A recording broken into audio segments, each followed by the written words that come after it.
элди мурункудай ойлоп атышат окшойт. Эл андай эмес. Баткендиктердин көрүп сыздаганын көрсөк ыйлагың келет. Нервиң бошоп калды. Эми чек араны улам басып келатат, жер картасын деле билишпей. Элдин убалы деле бар го. Эми ушул Сооронбай Шариповичтен суранып кетербиз. Тезирээк кыймылса да. Керек болсо, ар бир үйгө охотничий оружиен документальник алып берүүгө мамлекет жардам берсе болот.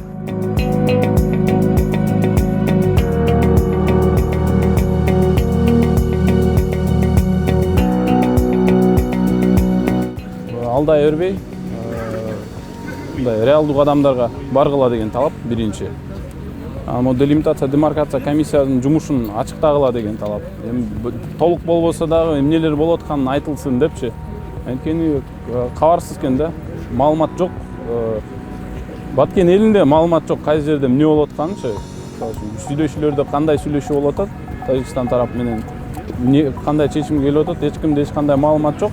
Баткенде маалымат жок болгондон кийин бизде тим более башка аймактарыбыздачы.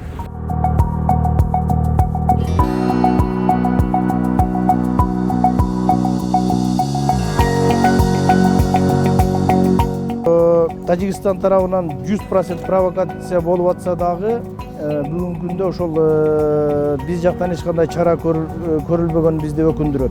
Ар кайсы эле жолугушууда биздин ушул пограничниктердин маршруту, мурда жүргөн маршруттан биздин пограндар, биздин чек арачылар кире албай атат.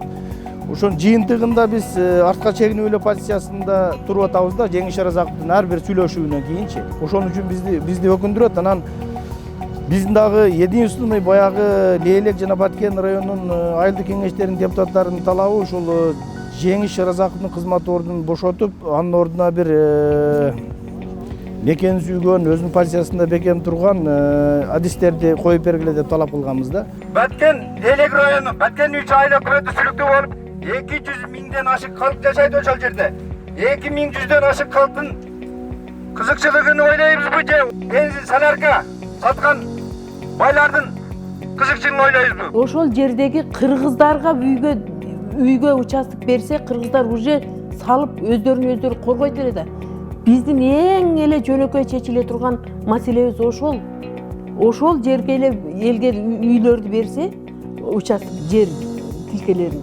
Алар элдери өзү ошол жерди коргоп, азыр тажиктер келип чек аранын бер жагында үйлөрүн салып стройканын курулуш иштерин баштаса, биздикилер 50-100 метр, 200 метр наракта жашап туруп анан кандай болсун?